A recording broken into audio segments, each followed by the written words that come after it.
จอคอมเมนต์ชาวต่างชาติเจอกันอีกแล้วกับพี่เพื่อนทุกท่านวันนี้เจาะคอมเมนต์ไปเจอบทความและคอมเมนต์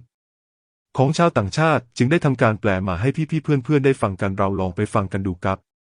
เหตุใดมาเลเซียสิงคโปร์และประเทศไทยดึงดูดนักท่องเที่ยวได้มากกว่าอินโดนีเซียมีวัฒนธรรม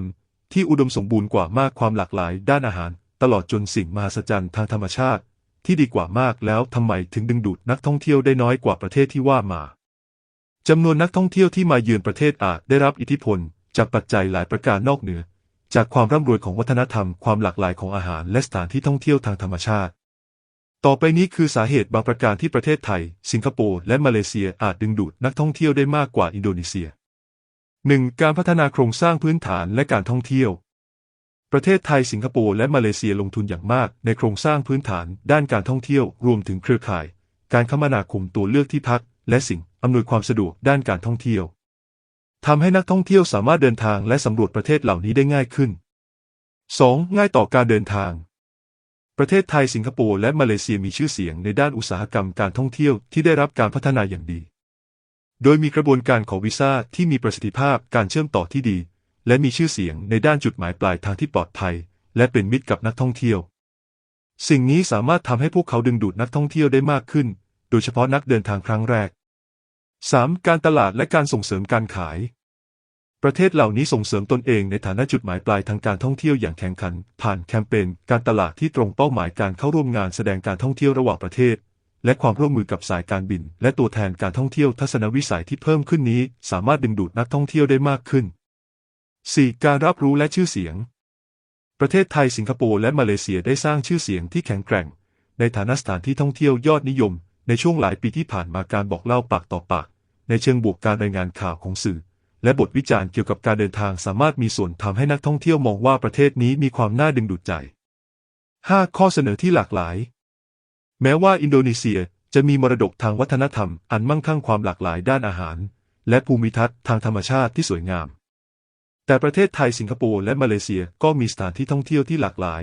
ซึ่งตอบสนองความสนใจและความชอบที่แตกต่างกันรวมถึงประสบการณ์ในเมืองการช้อปปิ้งสวนสนุกและประสบการณ์ทางวัฒนธรรม 6. การเข้าถึงของประเทศมีบทบาทสำคัญในการดึงดูดนักท่องเที่ยวประเทศไทยสิงคโปร์และมาเลเซียมีการเชื่อมต่อทางอากาศไปยังเมืองใหญ่ๆหลายแห่งทั่วโลกทำให้นักท่องเที่ยวต่างชาติเข้าถึงได้ง่าย 7. เสถียรภาพทางการเมืองและความปลอดภัยถือเป็นข้อพิจารณาที่สำคัญสำหรับนักท่องเที่ยวเมื่อเลือกจุดหมายปลายทางประเทศที่มีรัฐบาลมีเสถียรภาพและมีอัตราการเกิดอาชญากรรมต่ำมักถูกมองว่าปลอดภัยและน่าดึงดูดใจสำหรับนักเดินทางมากกว่าแม้ว่าอินโดนีเซียจะมีคุณสมบัติที่เป็นเอกลักษณ์และน่าดึงดูดหลายประการที่สามารถดึงดูดนักท่องเที่ยวได้แต่การจัดการกับปัจจัยต่างๆเช่นการพัฒนาโครงสร้างพื้นฐานความพยายามทางการตลาดและความสะดวกในการเดินทางอาจช่วยให้ประเทศเพิ่มจำนวนการท่องเที่ยวและแข่งขันกับประเทศเพื่อนบ้านในอาเซียนได้อย่างมีประสิทธิภาพมากขึ้นก็จบไปแล้วกับบทความชาวต่างชาติที่ทางเจาะคอมเมนต์แปลมาให้ได้ฟังกันงั้นเราลองไปฟังคอมเมนต์ที่ทางเราได้แปลมาให้ฟังกันครับคอมเมนต์แรกครับกฎเกณฑ์ทางสังคมหรือรัฐที่เข้มงวดเกี่ยวกับเครื่องดื่มแอลกอฮอล์คลับหรือบาร์ที่มีจำนวนจำกัดมากยกเว้นบริการสวมเสื้อกล้ามหรือบิกินี่ในที่สาธารณะจะถือว่าแปลกหรือไม่สุภาพไม่ยอมรับความหลากหลายทางเพศคอมเมนต์ต่อไปขาดการส่งเสริมการท่องเที่ยวที่เหมาะสมบางคนโดยเฉพาะผู้ที่มาจากเอเชียตะวันออกมองว่าอินโดนีเซียเป็นประเทศด้อยพัฒนาพวกเขาไม่สนใจการเติบโตของภูมิภาคเอเชียตะวันออกเฉียงใต้มากนักและแทบไม่มีความรู้เกี่ยวกับภูมิภาคเอเชียตะวันออกเฉียงใต้เลยเม้นต่อไปความปลอดภัยและความมั่นคงการโจมตีของผู้ก่อการร้ายในอินโดนีเซียส่งผลเสียต่อการท่องเที่ยวของอินโดนีเซียอย่างแน่นอนคืนก่อนเหตุระเบิดครั้งแรกในสุราบายาเพื่อนของฉันซึ่งเป็นชาวไต้หวันบอกฉันว่าชาวไต้หวันส่วนใหญ่ไม่คิดที่จะไปเยือนอินโดนีเซียเนื่องจากการก่อการร้ายเม้นต่อไปเนื่องจากประเทศเราที่มีประชากรส่วนใหญ่เป็นชาวมุสลิมจึงเป็นไปไม่ได้ที่อินโดนีเซียจะขายบริการทางเพศและเครื่องดื่มแอลกอฮอล์แบบที่ประเทศไทยมีเม้นต่อไปฉันก็สงสัยว่าทำไมเหมือนกันเม้นต่อไปวีซ่า30 วันทำให้ประเทศเราเสียเปรียบอย่างมากในการเดินทางผ่านในอินโดนีเซียเพื่อการท่องเที่ยวประเทศนี้ใหญ่เกินกว่าจะท่องเที่ยวครบได้ภายใน30 วัน เม้นต่อไปมาเลเซียมันดีกว่าอินโดของเราตรงไหนเม้นต่อไปประเทศเราพัฒนาไปไกลแล้วรถไฟความเร็วสูงเราก็ทำเสร็จแล้วสิงคโปร์เรายังสู้ไม่ได้แต่ไทยกับมาเลเซียตอนนี้ผมว่าสู้ได้สบายๆเม้นต่อไปผู้คนทั่วโลกบางคนรู้จักแค่บาหลีเท่านั้นพวกเขาไม่รู้ด้วยซ้ำว่าบาหลีเป็นส่วนหนึ่งของอินโดนีเซียเม้นต่อไปรัฐบาลสิงคโปร์และไทยลงทุนมหาศาลในด้านการท่องเที่ยวพวกเขาแก้ไขโครงสร้างพื้นฐานและเสนอแพ็กเกจวันหยุดและจุดหมายปลายทางมากมายในการเดินทางระยะใกล้นักท่องเที่ยวจึงได้รับความสะดวกสบายด้วยงบประมาณที่ค่อนข้างต่ำเม้นต่อไปอินโดนีเซียน่าสู้มาเลยกับไทยไม่ได้เม้นต่อไปเรายังขาดสนามบินศูนย์กลางระหว่างประเทศถ้าสร้างเราก็สู้ได้เม้นต่อไปผมจะบอกว่าประเทศไทยและสิงคโปร์ดึงดูดนักท่องเที่ยวได้มากขึ้นเพราะมีการโฆษณาที่ดีเม้นต่อไป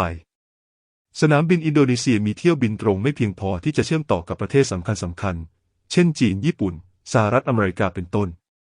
ในการที่จะไปถึงอินโดนีเซียคุณจะต้องแวะหลายประเทศก่อนถึงอินโดนีเซียเม้นต่อไปประเทศมุสลิมเช่นอินโดนีเซียหรือมาเลเซียเป็นอุปสรรคต่อนักท่องเที่ยวที่ไม่ใช่มุสลิมที่จะเดินทางมาเยือนประเทศนี้มีเหตุผลที่บาหลีได้รับความนิยมมากกว่าอาเจคอมเมนต์ต่อไปพวกเขามีโครงสร้างพื้นฐานด้านการท่องเที่ยวที่ดีกว่ามีการเชื่อมต่อสายการบินที่ดีกว่าและอินโดนีเซียเรียกเก็บเงินสำหรับวีซ่าท่องเที่ยวในขณะที่อีก3 แห่งไม่คิดค่าใช้จ่ายคอมเมนต์ต่อไปไม่มีประเทศไหนดีกว่ากัน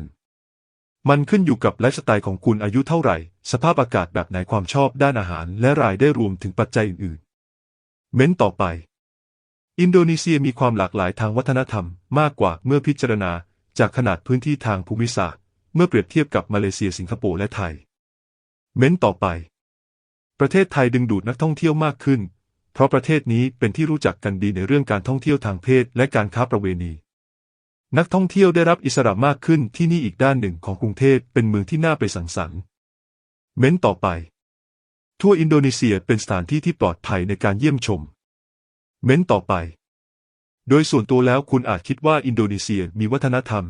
ที่ร่ำรวยกว่าประเทศอื่นๆแต่ในโลกยุคโลกาภิวัตน์ในปัจจุบันผู้คนสามารถเข้าถึงข้อมูลได้มากมายและตระหนักถึงตัวเลือกการเดินทางที่มันสะดวกสบายเข้าถึงง่าย